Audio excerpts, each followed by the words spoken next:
participants and my loving students, today in the series of the webinar, in the national webinar series of the Parul University and Department of Journalism Mass Communication, Parul Institute of Arts and the Faculty of Arts. Today we have the stalwarts and the eminent photojournalist Purushottam Divakar Saab, and is the photojournalist in India today. And yesterday he told the various things which is related from the photojournalism and the various things which is related from the photography, how we can click the photographs and then part of the color combination and the various other things. So again, we welcome to you, sir, on the PU webinar platform. On behalf of the Parul University, on behalf of the Parul University management, and on behalf of our Honorable President, sir, Honorable Vice Chancellor, sir, Honorable Registrar, sir, we welcome to you, sir, again on PU webinar platform. And now I request you, sir, the second episode of this photojournalism seminar. Now over to you, sir, and again welcome to you, sir. Please, sir. Thank you, Ramesh ji, and good morning all of the participants. कल आप लोग मेरे साथ में लगभग 1 घंटे से कुछ समय के आसपास मेरे साथ गुजारा, और मैं उम्मीद करता हूं कि उससे आप लोगों को कुछ लाभ तो जरूर हुआ होगा। आज मैं आपको फिर 1 घंटा आपके साथ रहूंगा और अपनी तरफ से कोशिश करूंगा कि फोटो जर्नलिज्म के अपग्रेड वर्जन में अब कैसे काम किया जाए। फोटो जर्नलिज्म जो है अब एक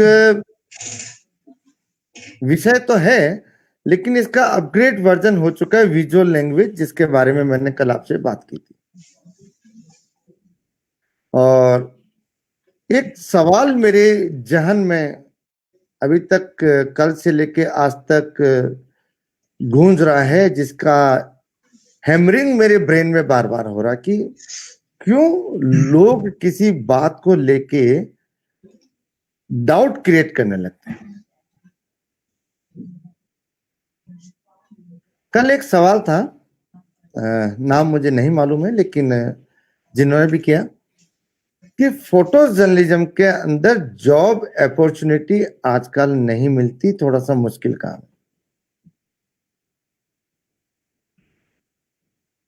उसके बारे में मैं आपको शॉर्ट में थोड़ा सा बताऊंगा, फिर मैं आज के सेशन को कंटिन्यू करूंगा। आप खुद अपने लेवल पर सोचिए और जवाब अपने आप खुद लीजिए कि जो मैं आपको बता रहा हूं उसका जवाब क्या है। आपका सवाल था कि फोटो जर्नलिज्म के अंदर जॉब बहुत कम है और बड़ा मिलना मुश्किल है, तो क्या आप ऐसा मान सकते हैं कि प्रिंट मीडिया हो या इलेक्ट्रॉनिक मीडिया हो, बिना विजुअल्स के चल सकते हैं क्या? टीवी से कैमरामैन को हटा दीजिए और विजुअल्स बिल्कुल मत दिखाइए। क्या आप एग्री करते हैं कि कितना लोग पसंद करेंगे या टीवी चल पाएगा? टीवी का आविष्कार एक चित्र दिखाने के लिए है, तो बिना विजुअल्स के टीवी जर्नलिज्म नहीं हो सकता। और ठीक उसी तरीके से किसी भी न्यूज़पेपर और मैगजीन और सोशल मीडिया पर भी बिना फोटोग्राफ्स के काम चल ही नहीं सकता। अगर ऐसा है तो मैं कुछ समाचार पत्रों के बारे में मैं जरूर कहना चाहूंगा कि यदि कोई समाचार पत्र चाहे तो बिना फोटोग्राफ के या बिना फ्रंट पेज पे फोटोग्राफ को डिलीवर किए कुछ दिन तक अपने समाचार पत्र को चला के दिखाए। इसलिए फोटो जर्नलिस्ट की जॉब की कभी कमी नहीं होगी, कभी इसके जॉब की क्राइसिस नहीं होगी। बस जरूर होगी, जिस तरह से हर फील्ड में कंपटीशन की होती है, क्वालिटी वर्क देने की होगी। आप यदि अपना बेहतर वर्क देंगे तो शायद बहुत सारे मीडिया हाउस ऐसे होंगे जो आपको अपने यहाँ रिक्रूटमेंट देने के लिए तैयार होंगे। क्वालिटी आपकी है और जॉब मीडिया हाउस का है, कभी इसकी चिंता मत कीजिए। ठीक है। कल एक जिक्र हुआ था कि सेशन क्लोजिंग होते होते कि सलमान खान का ऐसा कौन सा वाला चित्र था जो इतना प्रभावशाली रहा और मैं उसकी क्वालिटी को पहचान नहीं पाया। तो मैं सबसे पहले उसी चित्र को आपको दिखा देता हूँ।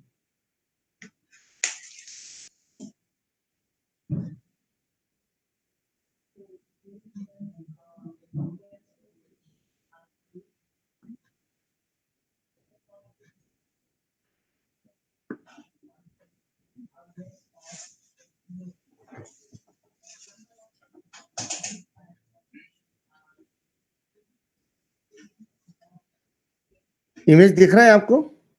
Yes sir. ओके, ये वो चित्र है सलमान खान का।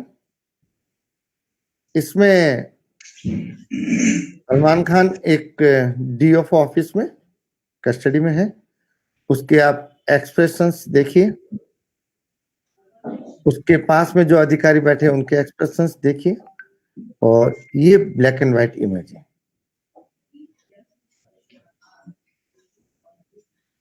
जब आप किसी भी इमेज को उसकी स्टोरी से रिलेटेड बनाते हैं तो वो स्टोरी उसमें आनी चाहिए, बिना टेक्स्ट के। बिना टेक्स्ट के वो स्टोरी आनी चाहिए। मैं आपको फिर कहना चाहूंगा कि ये इमेज जो मैंने क्लिक किया, ये प्लांट नहीं है, ये रैंडमली मैंने क्लिक किया और ये इमेज आ गया। ऐसा बहुत कम होता है, ऐसा बहुत कम होता है। लेकिन प्रयास हमेशा ये करना चाहिए कि आप जब फोटो जर्नलिज्म में आपको 3 तरह की स्टोरी करनी होती है: स्पॉट, स्टेज।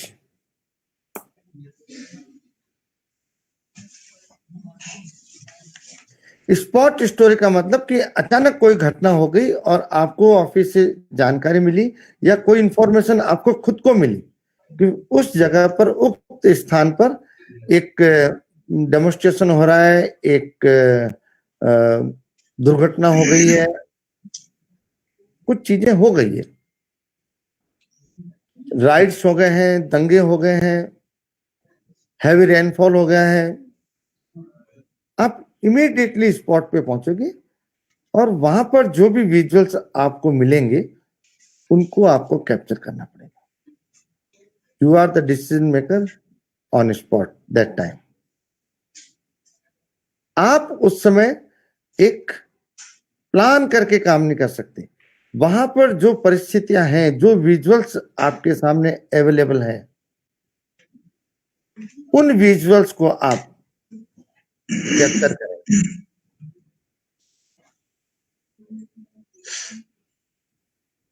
उसमें आप कुछ बदलाव नहीं कर सकते। हाँ, आप कैमरे के एंगल को, लाइट को, एक्सपोजर ट्रायंगल जिसमें shutter speed, aperture and ISO का रोल होता है, उसको आप अपने अकॉर्डिंग प्ले कर सकते हैं। लेकिन विजुअल्स जो वहां अवेलेबल होंगे उनको आपको कैप्चर करने हैं। स्पॉट पर आपको सैड मूड इमेजेस क्लिक करनी है, स्पॉट पर आपको हैप्पी मूड इमेजेस कैप्चर करनी है, आपको कुछ पावर शो करना है। ये आप वहां डिसाइड नहीं कर सकते। वहां जो अवेलेबल है उन्हीं फोटोग्राफ्स को आप कैप्चर कर सकते हैं। लेकिन स्टेज, कुछ चीजें ऐसी होती है जो प्लांट शूट होता है, पिक्चर्स होता है उनके ऊपर, कि आपको करना क्या है। एक किसान का फोटोग्राफ करना है और प्लांट है स्टोरी पहले से, और स्टोरी करनी क्या है उसको आपने पूरा स्टोरी को पढ़ रखा है, 200 300 400 1000 वर्ड की स्टोरी है, आपने उसको पढ़ रखा है। उस स्टोरी में जो टेक्स्ट है, उस स्टोरी में जो कंटेंट है, उसके अकॉर्डिंग एक फार्मर का फोटो करेंगे कि इस बार फसल बहुत अच्छी हुई है, फार्मर खुश है। इस बार ड्राउट हुआ है और फसल बिल्कुल नहीं हुई है, इसलिए फार्मर खुश नहीं है, बुरे हालात में है। तो वो चीजें आप प्लान कर सकते हैं, लेकिन स्पॉट पे नहीं कर सकते।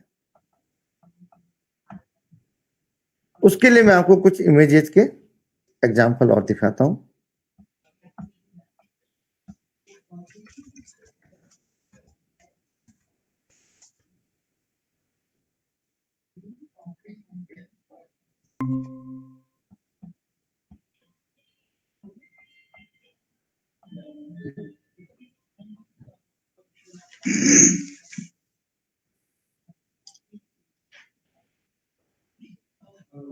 स्पॉट इमेज का एक एग्जाम्पल है, ये जयपुर के पास स्मॉल टाउन में एक यूनिक तरह का स्कूल है और गोल घेरे में बना हुआ एक स्कूल है। अंदर जब आप जाते हैं तो एकदम पूरा गोल हो जाता है, और ये एक खास तरह का स्कूल है जिसमें कि इको फ्रेंडली है, टेम्परेचर मेंटेन रहता है, और अंदर के जो रूम है उनमें किसी में गेट नहीं है, ओपन एयर स्कूल है। और इसकी स्टोरी के लिए मुझे भेजा गया कि आप ये इमेजेस को शूट करके आएंगे, और मैं इस स्कूल को ढूंढने के लिए विलेज एरिया में अपनी बुलेट से घूम रहा था कि स्कूल है कहाँ। फाइनली मुझे पता चला कि एक ड्राई रिवर है, इसको क्रॉस करके मैं जब दूसरी डायरेक्शन में जाऊंगा तो ये स्कूल मुझे मिलेगी, और वो मुझे नजर भी आ रही थी। लेकिन शायद उस ड्राई रिवर में से भी बुलेट को निकालना इतना आसान नहीं था। तो मैंने गाड़ी को वहां खड़ा किया और पैदल चलने लगा। और आप अगर पीछे देख रहे हैं तो बहुत सारे क्लाउड हैं। तो जब मैं स्कूल की तरफ पहुंच रहा हूं पैदल चलकर, और ये क्लाउड की वजह से जब स्कूल स्टाफ जब सोच लेता है कि हैवी रेन ऑल होने वाला है और बच्चे सुरक्षित अपने घर पहुंच जाएं, क्योंकि दूर दूर से आते हैं गांव में से अपने अपने घरों से, तो उन्होंने स्कूल की छुट्टी कर दी। तो मैं स्कूल में फोटो शूट करने के लिए जा रहा हूं और उससे पहले ही स्कूल की छुट्टी हो जाती है और ये बच्चे इस तरह से दौड़ते हुए सामने आते हैं। तो मैं परिस्थिति को भांप लेता हूं। जब स्कूल की छुट्टी हो चुकी है, मुझे स्कूल के अंदर जाने पर कोई फोटोग्राफ्स नहीं मिलेगा, और वहीं जहां पर मैं खड़ा था उसी जगह से मैंने इन स्कूल के बच्चों की छुट्टी होते हुए का एक इमेज मैंने क्लिक किया और इंडिया टुडे को मैंने भेज दिया। मीडिया हाउस में ये इमेज 2 पेज के फुल स्प्रेड में डिस्प्ले हुआ। ये स्पॉट पे डिसीजन लेना, फ्रिक्शंस ऑफ सेकंड के अंदर डिसीजन लेना एक फोटो जर्नलिस्ट की क्वालिटी होती है, कि जिस तरह से पार्ट ऑफ सेकंड में आपका कैमरा वर्क करता है, उसी तरह से पार्ट ऑफ सेकंड में विजुअल्स को कैप्चर करने के लिए जो विजुअल्स जो आपके फ्रेम में, आपके दिमाग में जो क्रिएट होने चाहिए, उसकी कैपेसिटी होना बहुत जरूरी है। और उसके बाद में यह सोचा गया कि यदि मैं वास्तव में स्कूल के अंदर जाकर के भी यदि मैं उस स्कूल का इमेज ले लेता तो शायद इतना बेहतर नहीं होता और उतना बड़ा स्पेस भी उस स्टोरी में इस इमेज को नहीं मिलता। तो स्पॉट पर इमीडिएटली जो आप अपना डिसीजन लेते हैं, उसकी एक कैपेसिटी आप में जरूर होनी चाहिए। ये एक फोटो जर्नलिस्ट की खास तरह की आर्ट होती है, और उनको बहुत सारी जगहों पे अपने रिस्क को कवर करना होता है। एक फोटो जर्नलिस्ट के बारे में कुछ मैं कहना चाहूंगा कि उसमें क्या क्वालिटी होती है। किसी एक कार्यक्रम के दौरान सीनियर व्यक्ति ने पूछा कि जर्नलिस्ट क्या होता है, तो बहुत सारे लोगों ने तुरंत बता दिया कि खबर लिखने वाला बंदा, न्यूज़पेपर में जो स्टोरी ला करके डिलीवर करता है। आप सभी लोग जानते हैं जर्नलिस्ट का यही काम होता है। लेकिन उन सीनियर पर्सन ने बड़े आराम से बोला कि ये तो भाई सभी जानते हैं, लेकिन उसकी असलियत मैं बताता हूं कि 100 तरह के ब्रेन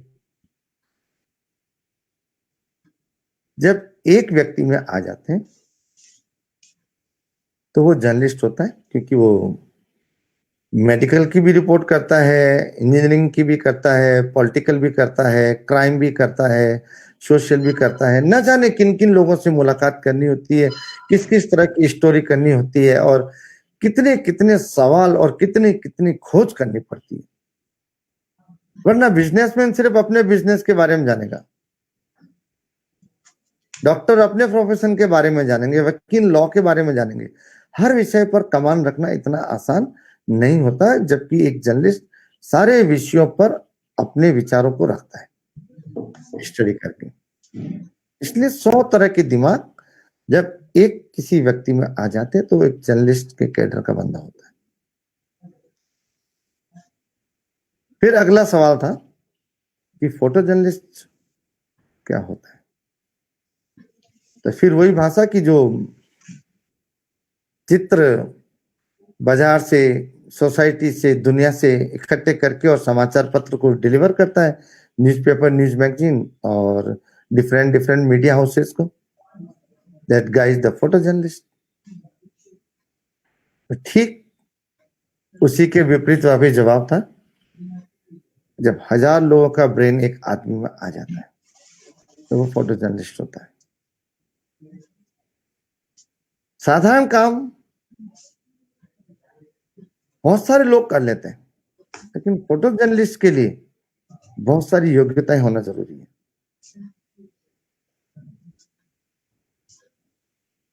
कभी किसी फोटोग्राफ्स को लेने के लिए किसी ऊंचाई पर चढ़ने का भी जज्बा उसी का होता है, तो कभी पानी के अंदर चलने का भी जज्बा उसी में होता है। कभी खूबसूरत पलों को कैप्चर करने का भी दिमाग उसी का होता है, तो कभी दर्दनाक हादसों को रिकॉर्ड करने का भी हिम्मत उसी में होती है। कभी मोर्चरी के अंदर, तो कभी फैशन शो के अंदर। हर माहौल को, हर घटना को पूरी सिद्धता के साथ, हर घटना को उसका सही रूप में डिलीवर करने का मौका, डिलीवर करने की काबिलियत भी उसी के पास होती है।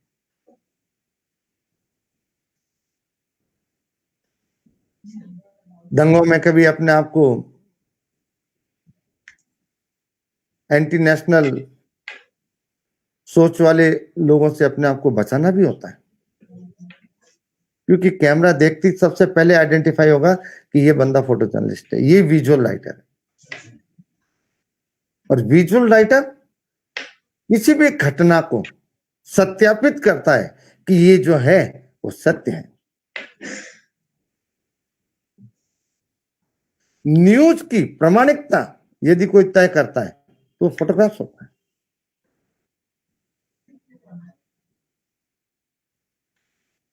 इसका मतलब ये नहीं कि जिस न्यूज के साथ फोटोग्राफ नहीं है वो गलत है, लेकिन इसका मतलब ये जरूर है कि जिस न्यूज के साथ उस न्यूज का फोटोग्राफ लगा है वो 100% सत्य है। रोटरी स्टैम्प का काम करता है, प्रामाणिकता का। जब प्रमाण देना होता है तो इतना आसान नहीं होता है। हर खतरों से खेलने का काम, आग में से निकलना या पानी में से, इतनी सारी अच्छाइयां और शैतानियां जब एक व्यक्ति के दिमाग में आती है, हर खतरे से निकलने का और हर अच्छे माहौल में काम करने का ब्रेन जब एक व्यक्ति में आता है तो फोटो जनरेट होता है। तो जज्बा कम नहीं होता है, किन किन फेस से फोटो जर्नलिस्ट को निकलना होता है। मैं आपको कुछ और इमेज दिखाना चाहूंगा।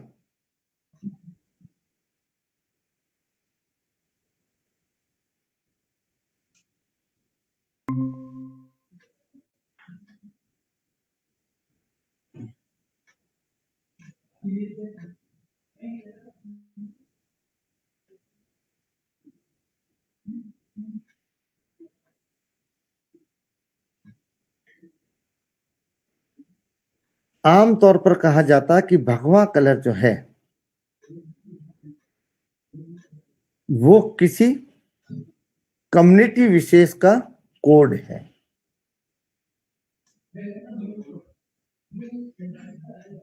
और ये फोटोग्राफ जो है ये शो करता है कि कलर कभी किसी जाति या धर्म का नहीं होता है। कलर हमेशा, रंग हमेशा खूबसूरती का होता है, रंग हमेशा खुशियों का होता है। जिसमें रंग नहीं वो बदरंग होता है। ख्वाजा मोइनुद्दीन चिश्ती की दरगाह अजमेर शरीफ का एक फोटोग्राफ है जिसमें एक सौहार्दपूर्ण एक चित्र लिया गया है पॉजिटिव वे में कि आप कलर को लेके मत झगड़िए कि भगवा कलर उनका, हरा कलर उनका, लाल उनका, पीला उनका। रंग हमेशा सम्मान के लिए होता है, रंग हमेशा खुशी के लिए होता है, रंग हमेशा सुंदरता के लिए होता है। एक कलर है जो कि भगवा कलर जिसका सम्मान हिंदू समाज के लोग करते हैं, समस्त भारत देश करता है।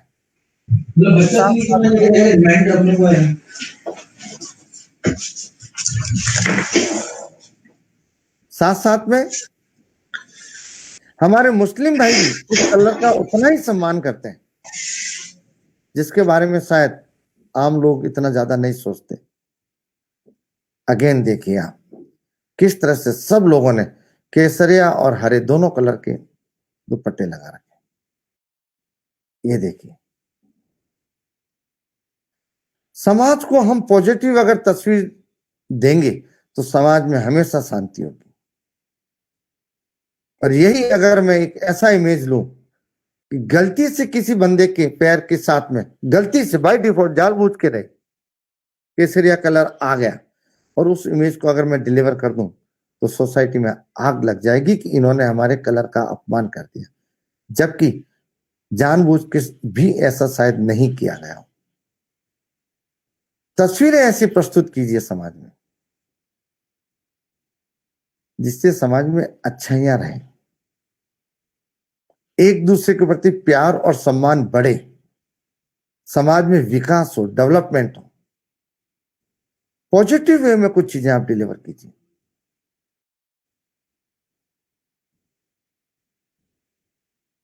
समाज के जो दुश्मन है उनकी बातों में मत आइए। एक फोटो जर्नलिस्ट का एक इमेज पूरे समाज में खुशियां ला सकता है और पूरे समाज में आग लगा सकता है, क्योंकि हर फोटोग्राफ्स अपने आप में एक प्रमाण होता है कि जो दिखाया गया है वो सत्य है। तो कोशिश कीजिए कि कुछ अच्छी इमेजेस समाज को डिलीवर करें, ये हमारी जिम्मेदारी है। वरना आप समाज को किस दिशा में लेके जाएंगे पता ही नहीं। मैं आपको मेरी अफ्रीका की यात्रा के दो चित्र दिखाना चाहता हूं कि what is the responsibility of photo journalist for society. मैंने कल आपको ये बात जरूर बोली थी कि एक फोटो जर्नलिस्ट का रोल क्या होता है, जिम्मेदारी क्या होती है सोसाइटी के अंदर। वह किस तरह से अपने कैमरे के थ्रू समाज को अच्छी दिशा में ले जा सकता है।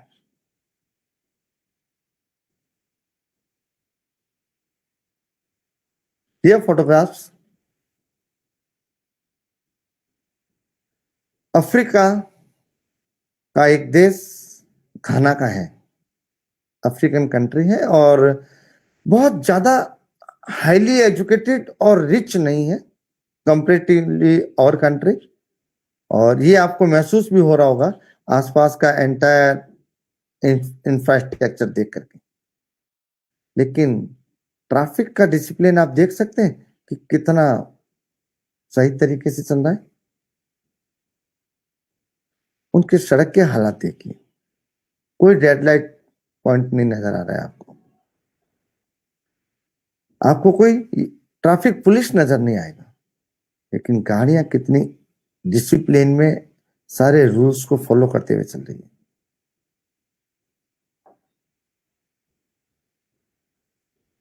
आमतौर पर ऐसा बहुत कम देखा जाता है और हमारे देश में किस तरह के दृश्य होते हैं ये मैं आप लोगों को खुद को सोचने के लिए मौका दे रहा हूं कि क्या हिंदुस्तान में इस तरह के दृश्य मिलते हैं या नहीं मिलते। ये आप डिसाइड करेंगे, मैं नहीं कह रहा हूं। लेकिन अगला सवाल ये है कि ये जो लाइन चल रही है इसका फायदा क्या है। थोड़ा नजदीक भी चल सकते हैं, फायदा है। अगली तस्वीर देखिए,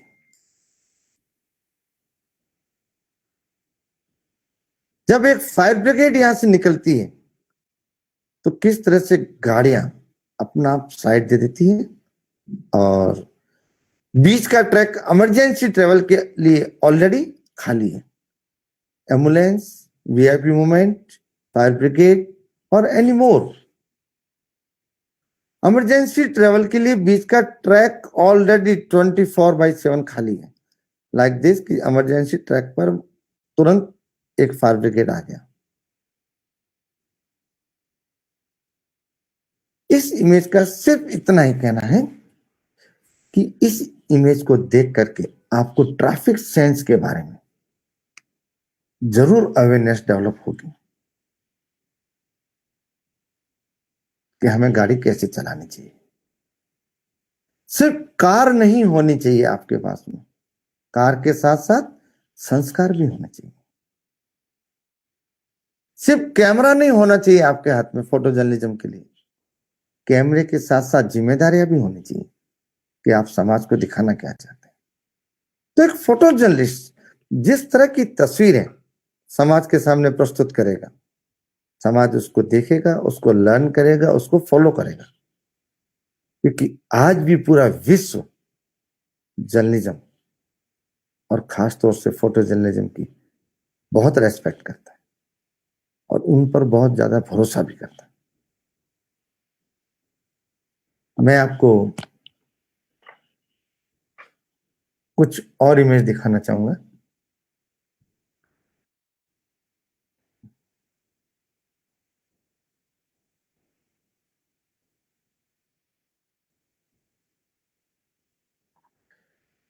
फोटो जर्नलिस्ट को कुछ खास तरह की स्टोरी पे भी काम करना चाहिए, हिडन स्टोरीज पे, जिसके बारे में लोगों को नहीं मालूम।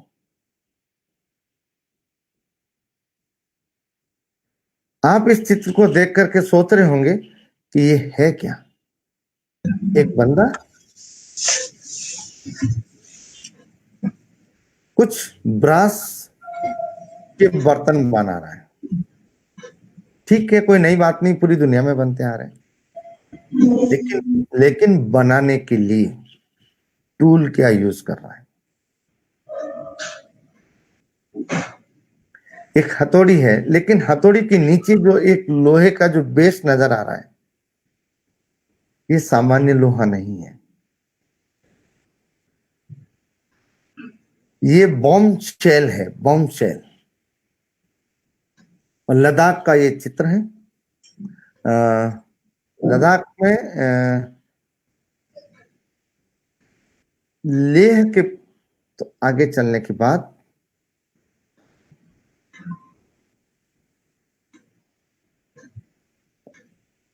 एक विलेज है, उसमें जब पाकिस्तान सीज फायर का उल्लंघन करके और हिंदुस्तान पे हमले करता और अपने गोले फेंकता है, तो वहां के बहादुर लोग उन गोलों से डरते नहीं, और इसीलिए इनका नाम है बॉम्ब एवेंजर। बॉम्ब के साथ खेलने वाले ये लोग हैं। तो बजाय इसके कि उस बॉम्ब से डर के और वो दूर भाग जाए, बॉम्ब जब वहां गिर जाते हैं उसके बाद में वो जब डिफ्यूज हो जाते हैं, तो उन बॉम्ब को वो अपने उपयोग के लिए ले आते हैं और उन पर बहुत पिटाई करते हैं। मैंने पूछा उनको, भाई आप इनकी इतनी पिटाई क्यों करते हो? कि जब इनकी ज्यादा पिटाई करते तो पाकिस्तान से बॉम्ब इधर आना बंद हो जाते हैं, हम बॉम्ब की भी पिटाई करते हैं।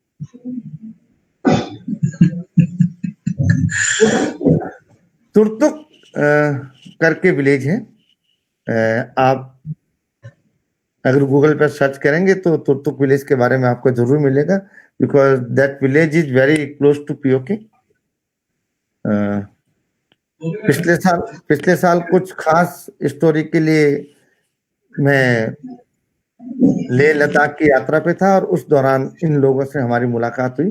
तो कुछ ऐसी चीजें हैं कि बॉम्ब का क्या यूज हो रहा है, कुछ एक्सक्लूसिव चीजें जिसके बारे में समाज को मालूम नहीं हो।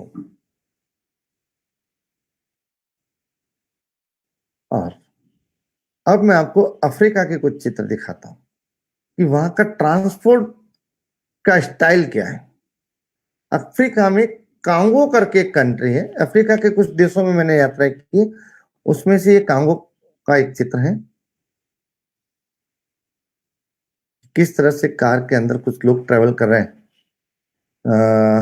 कारों में तो आप भी बहुत सफर करते होंगे, और एक कार की कैपेसिटी क्या होती है?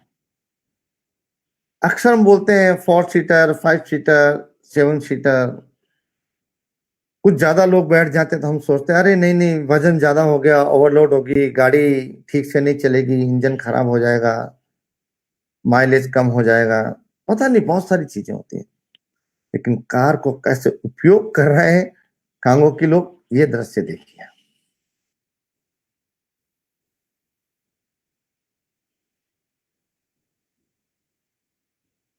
क्या आप सोच सकते हैं कि एक कार के ऊपर कितना सामान और इसके अंदर लोग कितने होंगे? एनीवे, मैं कुछ और दृश्य दिखाता हूं आपको कार के। ये देखिए, कार के ऊपर जो सामान जो लदा हुआ है वो तो ठीक है, खराब भी हो चुकी है, वो रिपेयर भी हो रही है, ठीक है। लेकिन एक भाई साहब जो है अपने हाथों को पकड़ के कार की तरफ मुंह करके जो खड़े हैं, वो कौन है? वो इंतजार कर रहे हैं कि जब ये कार ठीक हो जाएगी तो इसमें यात्रा करके अपने डेस्टिनेशन पर जाएंगे। और कुछ लोग तो ऑलरेडी इस कार में बैठे हैं। विचित्र दुनिया। ये फिर देखिए, वाह,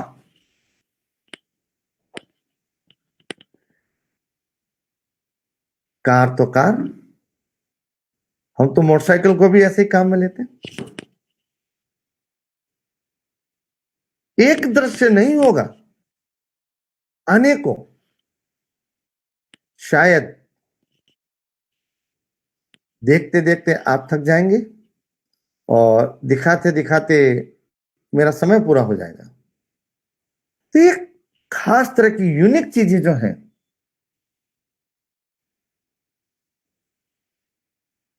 वो समाज के सामने आपको दिखाना चाहिए। एक मैंने आपको दिखाया कि अफ्रीकन कंट्री घाना के अंदर ट्रैफिक सेंस कितना बेटर है। तो अगेन दूसरा अफ्रीकन कंट्री कांगो, उसमें किस तरह से ट्रैफिक के नियमों की धज्जियां उड़ाई जा रही है। दोनों ही चीजें समाज के सामने रखना जरूरी है। अच्छी चीज देख करके लोग अच्छी दिशा में जाएं, लेकिन बुरी चीज देख करके वैसा नहीं करने की कोशिश करें। इसीलिए दोनों अलग अलग तरह की तस्वीरें रखी गई। मेरे ख्याल से आपने विदेशी तस्वीरें तो कुछ देख ली, मैं अपना हिंदुस्तान की कुछ तस्वीरें दिखाना चाहता हूं। फिर मैं वापस विदेशी तस्वीरों पे आऊंगा।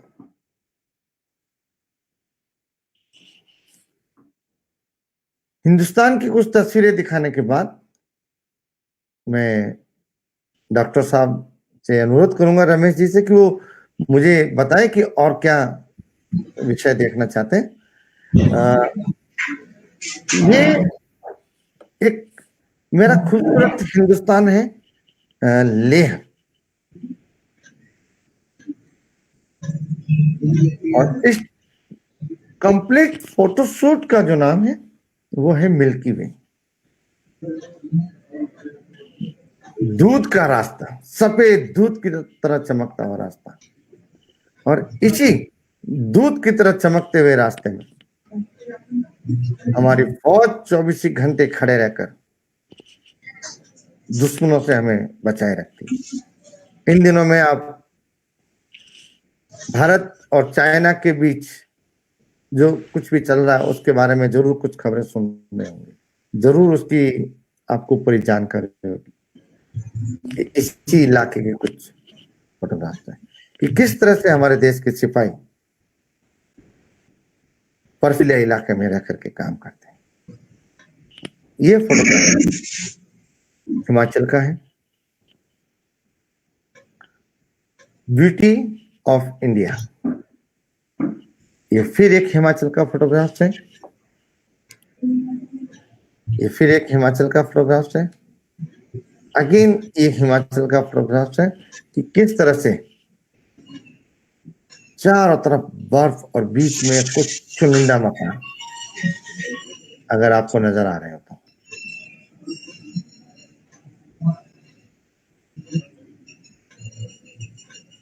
हिमाचल,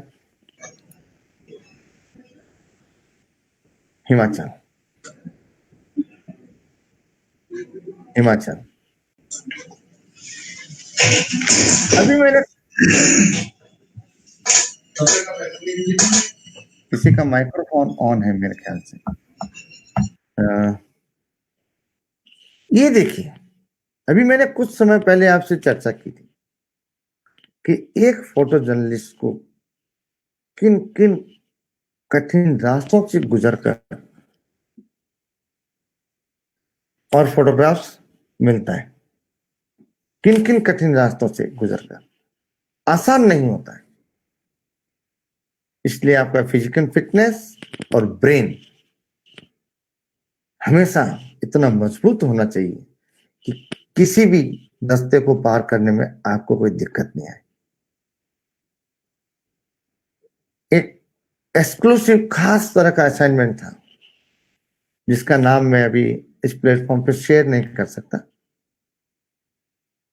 कई किलोमीटर तक चलकर उस डेस्टिनेशन पर मुझे उस असाइनमेंट को कंप्लीट करने के लिए पहुंचना पड़ा। मैं आपको कुछ मिल्की वे के फोटोग्राफ दिखा रहा हूं जो इस फोल्डर में नहीं थे, और अब आप इन मिल्की वे के फोटोग्राफ्स को देखिए कि किस तरह से हमारी भारतीय सेना हम सब लोगों की सुरक्षा करती है। ये देखिए,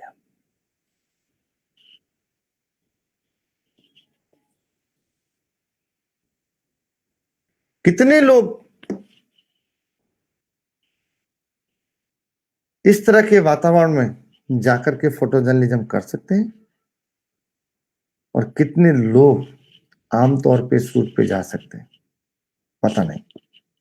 लेकिन हमारे देश की बहादुर सेना हमेशा इन बर्फीले तूफानों से संघर्ष करके हमारी रक्षा करती है। इनकी हौसला अफजाई के लिए एक फोटो जर्नलिस्ट को जरूर यहाँ होना चाहिए। ये देखिए,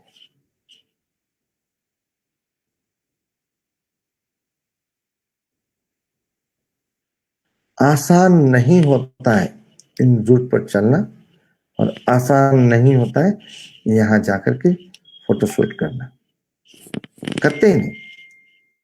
ये देखिए मिल्की वे, रोड देखिए आप, ये रोड,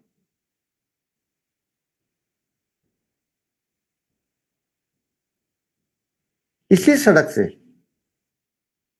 हमारा वाहन, हमारी गाड़ी, हमारी कार क्रॉस करके और हमारे नेक्स्ट डेस्टिनेशन पे गई थी।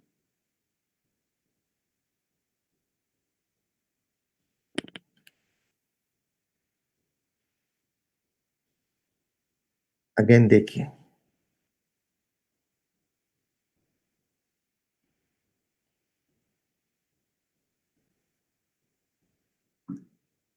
एक खास तरह की सोच लेकर के जब आप दिमाग में चलते हैं, खास तरह की सोच को लेकर के, तब आप आगे बढ़ सकते हैं।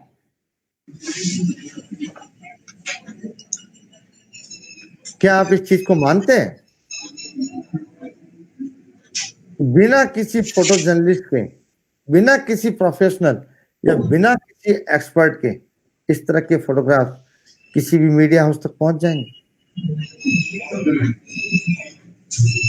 संभव नहीं है। और यदि पहुंच भी गए तो उनकी ऑथेंटिसिटी क्या है, वो सही है या सही नहीं है, उसके लिए जिम्मेदार कौन है? इसलिए एक फोटो जर्नलिस्ट की हमारे देश को और पूरी दुनिया को बहुत ही ज्यादा जरूरत है।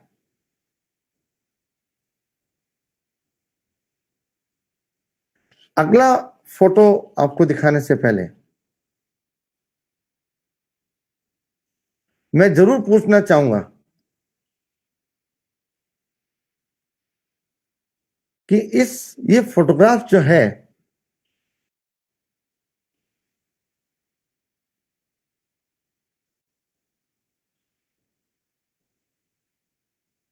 किस चीज का है, क्या है ये फोटोग्राफ, क्या है, कोई बता सकता है? शायद मुश्किल होगा।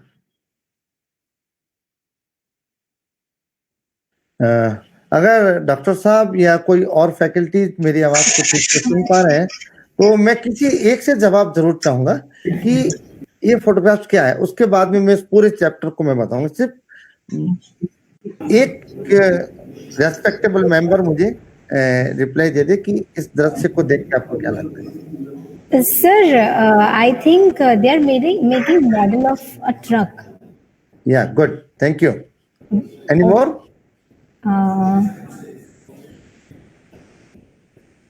No, nothing much. Okay. मैं इसको कंटिन्यूस करता हूं। Okay. ये एक ट्रक का मॉडल नहीं है, और इस कंप्लीट फोटो सीरीज का नाम मैंने दिया है लास्ट रेस्पेक्ट ऑफ ह्यूमन, इंसान का आखिरी सम्मान।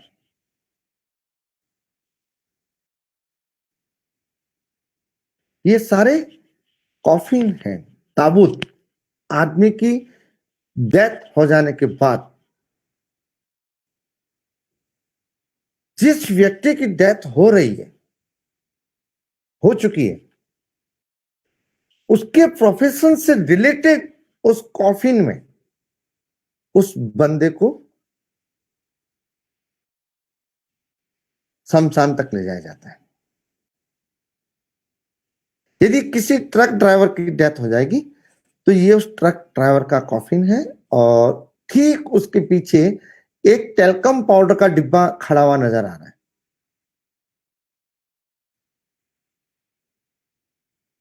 तो किसी अगर ब्यूटी पार्लर में काम करने वाले ब्यूटिशियन की अगर डेथ हो जाएगी तो ये टेल्कम पाउडर का कॉफिन उसके लिए बना हुआ है, इसके अंदर उसको लेके जाएंगे और इस ट्रक के नीचे एक बुक पड़ी हुई है। तो किसी प्रोफेसर या अध्यापक की अगर डेथ हो जाएगी तो इस बुक वाले कॉफिन में उनको लेके जाएंगे। मैं आपको कंप्लीट सीरीज दिखाता हूं।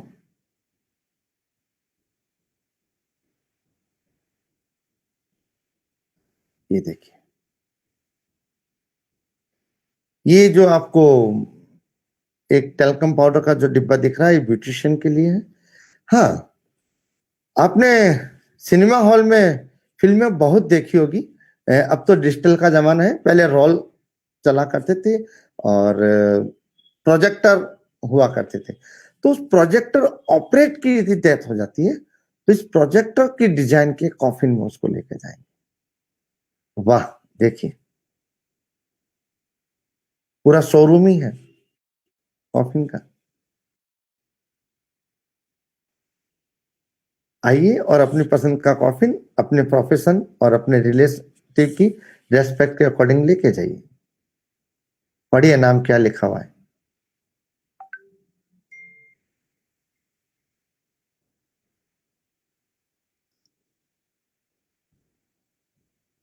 ये सारे कॉफिन है फॉरेस्ट में काम करने वाले लोगों के लिए। ये देखिए, ये भाई साहब इस एनिमल का पीठ के ऊपर से ढक्कन हटा करके आपको कुछ दिखा रहे हैं। ये जो एम्प्टी स्पेस है इसके अंदर डेड बॉडी को रख दिया जाता है और फिर उसको दफनाने के लिए लेके जाते हैं। ये देखिए, एक बर्ड है, उसका भी ऊपर से एक टॉप खोला जा रहा है और इसको वापस बंद कर दिया गया है। ये देखिए, वाह, क्लैपिंग, क्योंकि ये रिवॉल्वर है। यदि किसी सिपाही की अगर डेथ हो जाती है तो उस पिस्टल का जो ऊपर वाला जो पार्ट है,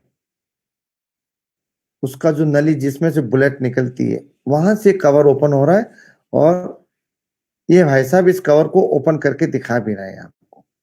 ये देखिए, डेड बॉडी को यहां पर रखा जाएगा, इस जगह पर।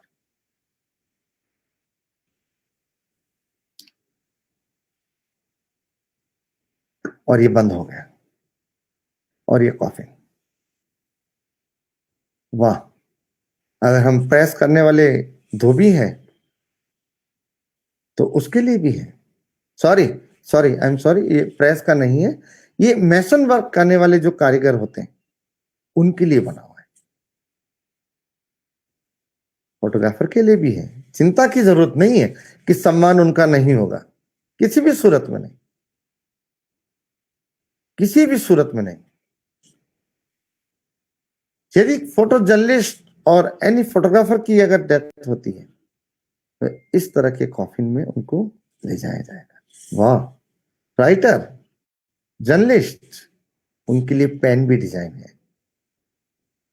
तो आप सोचिए कि किसी भी वर्क के लिए, अगर आप फिशरमैन हैं, आप बोटिंग करते हैं, फिश का बिजनेस करते हैं, तो उनके लिए भी ये एक बोट बनकर तैयार हो रही है। और ये वो कलाकार हैं जो इनको लगातार दिन रात मेहनत करके बनाते हैं। इनका कहना है कई बार तो इतनी दुविधा हो जाती है कि सोचते हैं कि खुद के लिए भी एक कॉफिन बना के रख दूं, वक्त मिलेगा कि न मिलेगा आखिरी समय में, और बड़े इमोशनल हो जाते हैं।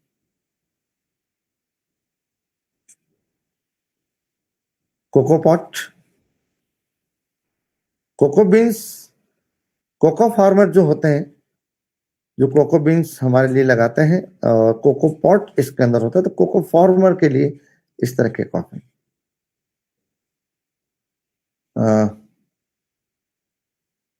मुझे नहीं मालूम है कि ये सब्जेक्ट आपको कैसा लगा होगा, लेकिन एक डिफरेंट तरह की तस्वीर मैंने रखने की कोशिश की कि एक फोटो जर्नलिस्ट का काम सिर्फ ये ही नहीं है कि सिर्फ किसी दुर्घटना का फोटोग्राफ कर लीजिए, किसी मंत्री जी आ गए उनकी विजिट का फोटोग्राफ कर लीजिए, ऐसा नहीं है। खाली वेदर का फोटो कर लिया, वो नहीं। फेयर एंड फेस्टिवल के फोटोग्राफ्स आपने न्यूज़पेपर में और मैगजीन में डिलीवर कर दिया, ऐसा नहीं। Research work, exclusive work. मैं कहना चाहूंगा कि क्या इन चित्रों को हम आपको ना दिखाएं और इसके बारे में सिर्फ लिखने के लिए आपको बोल दें कि ऐसा होता है, क्या आप उससे संतुष्ट हो जाएंगे?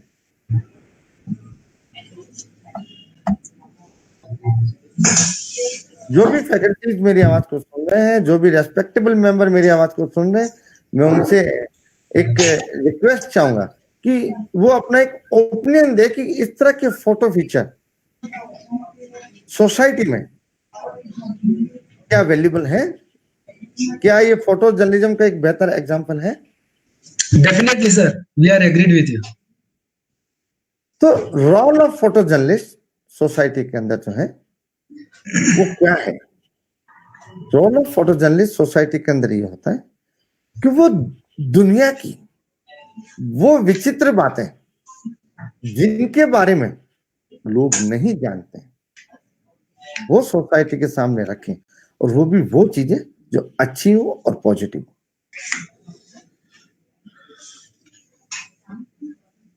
हिंदुस्तान के अंदर हर जाति और धर्म में अलग अलग तरीके से हर व्यक्ति की अंतिम यात्रा को पूरे सम्मान के साथ अपने धार्मिक रीति रिवाज के साथ पूरा किया जाता है।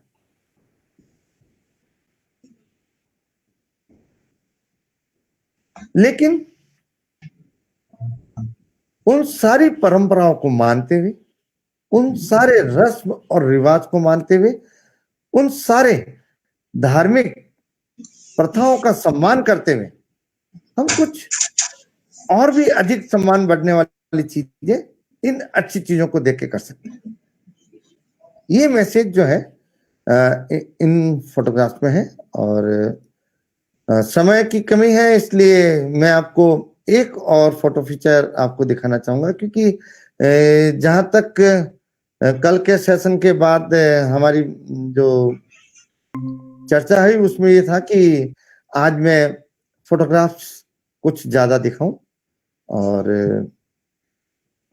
कल हम टेक्निकल बातें करेंगे और साथ साथ में फोटोग्राफ्स में देखेंगे, लेकिन कल टेक्निकल बातें कुछ हम ज्यादा करेंगे। मैं आपको कुंभ के मेले की कुछ तस्वीरें दिखाना चाहूंगा। कुंभ 2019-20 ये एक चित्र है। धारणा ये रही है कि डॉक्टर साहब 10:53 हुए, आप चिंता न कीजिए, मैं ठीक 11 बजे इसको फिनिश कर दूंगा।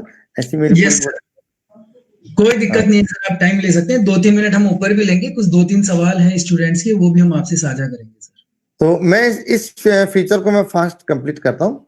Yes sir. कुंभ के मेले का मतलब होता है कि नागा साधु और नहाते हुए लोग, आमतौर पे इस तरह के चित्र आते हैं, लेकिन कुंभ के मेले के दौरान जो एक अस्थायी शहर बस जाता है जिसमें करोड़ों लोग एक साथ रहते हैं, और वो कितना रंगीन और खूबसूरत होता है, ये मैंने अपने तरीके से यहाँ पर प्रस्तुत किया है। अगेन देखिए किस तरह से कुंभ के मेले में लोग बोटिंग करके और स्नान करते हैं।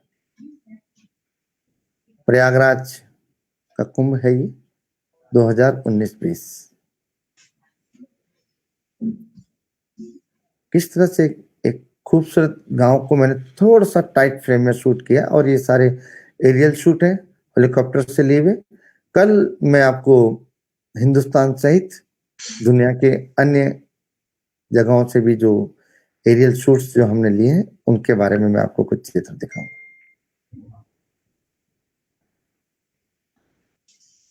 किन्नर, रेस्पेक्टेबल किन्नर, कुंभ के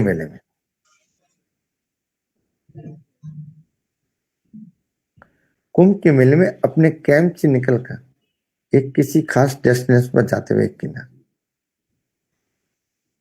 ये सब्जेक्ट मैंने क्यों चुना?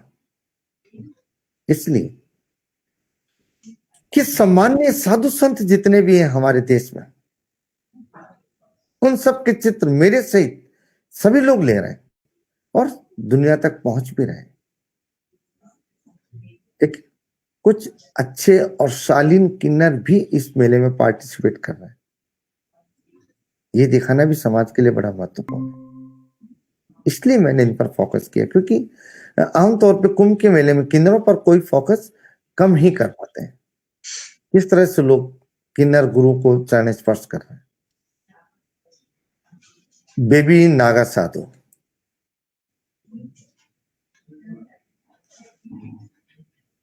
जिनकी वजह से कुंभ की सफलता होती है, मेले की सफलता इन छोटे छोटे वॉलंटियर की वजह से होती है।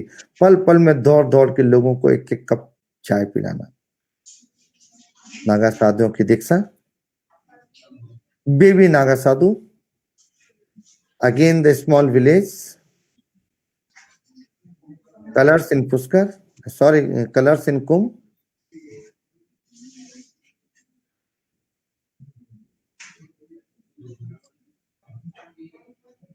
ये जब मैं हेलीकॉप्टर से शूट कर रहा था इस कुंभ के मेले को, तो हेलीकॉप्टर का चित्र है और बीच में पायलट और मेरे बीच में जो नजर आ रहे हैं ये मेरे लकी चार्म है, मेरी पत्नी लीला दिवाकर।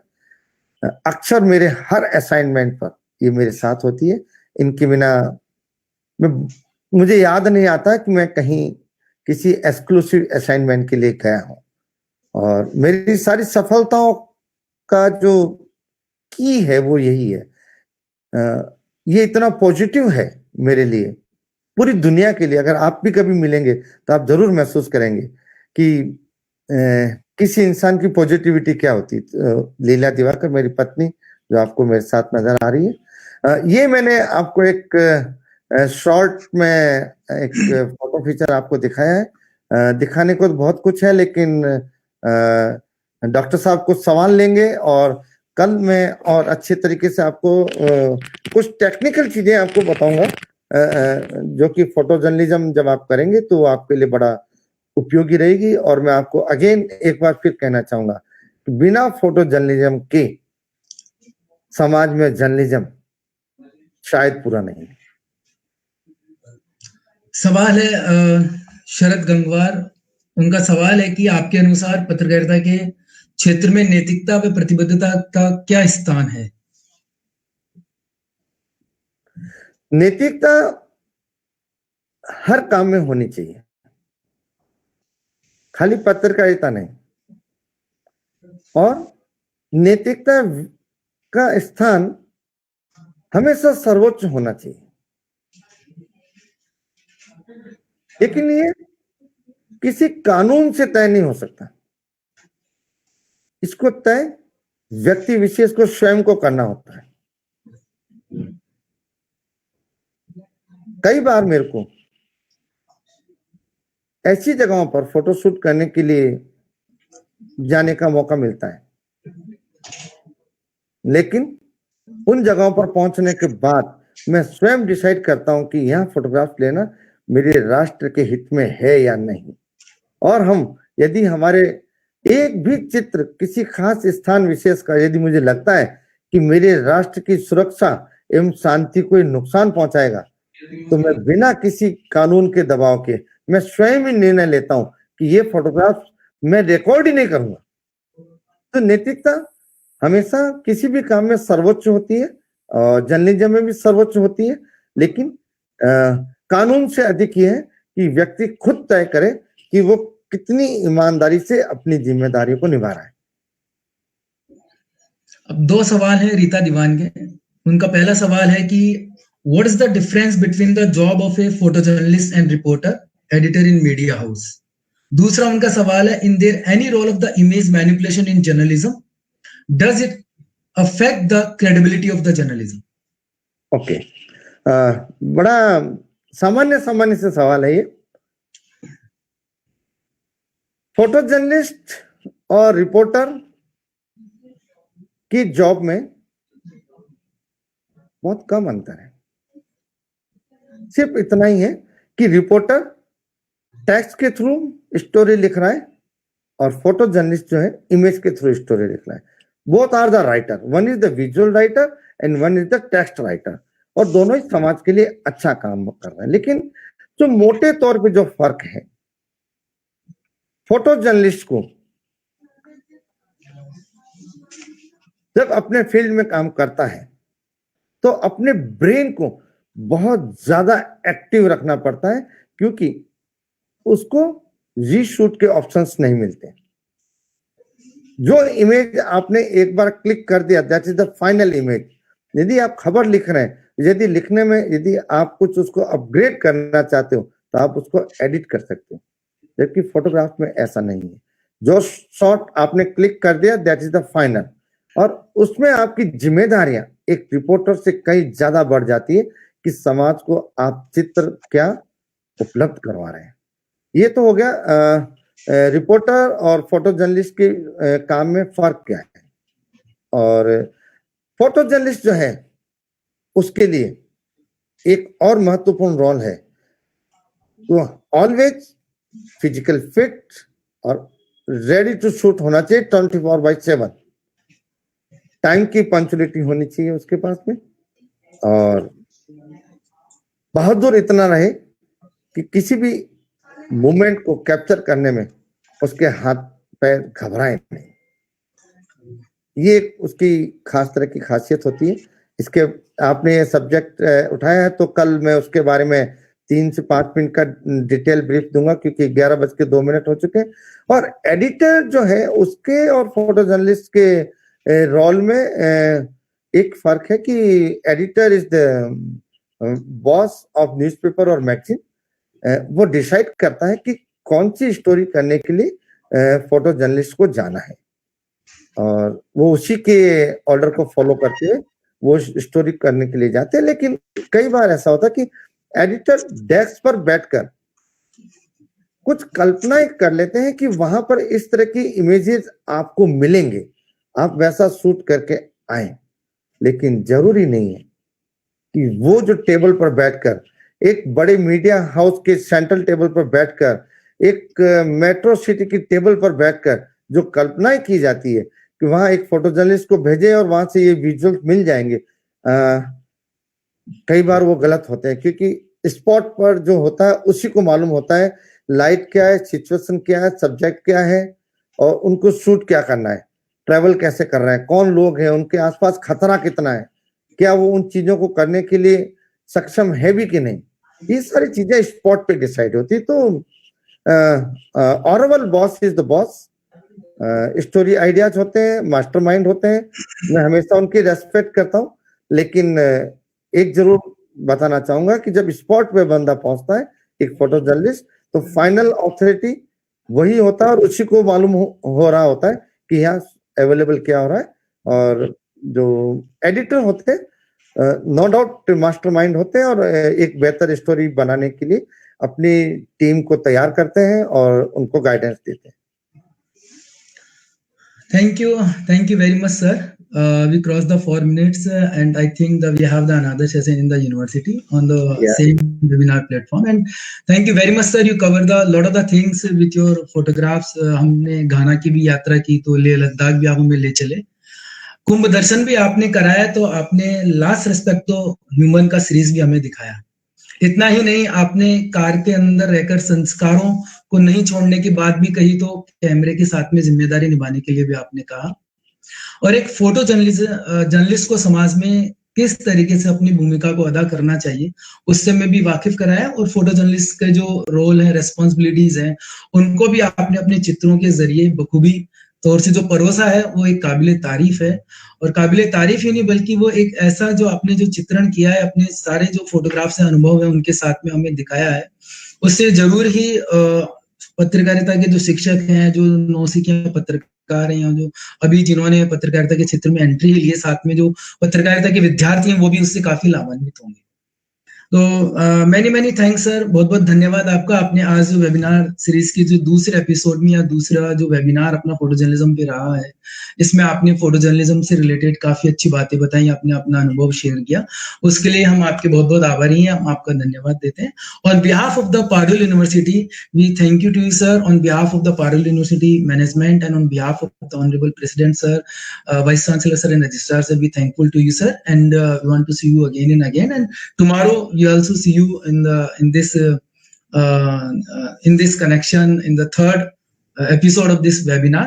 तो कल जैसा आपने बताया कि आप मोजो जर्नलिज्म के बारे में, जो मोजो जर्नलिज्म से रिलेटेड फोटोग्राफ्स हैं, कुछ टेक्निक्स की बात भी होगी और कुछ पत्रकारिता से जुड़े हुए या फोटो जर्नलिज्म से रिलेटेड जो प्रोफेशंस, उनकी जिम्मेदारियों के संबंध में या उनसे संबंधित कार्यों के बारे में आप चर्चा करेंगे।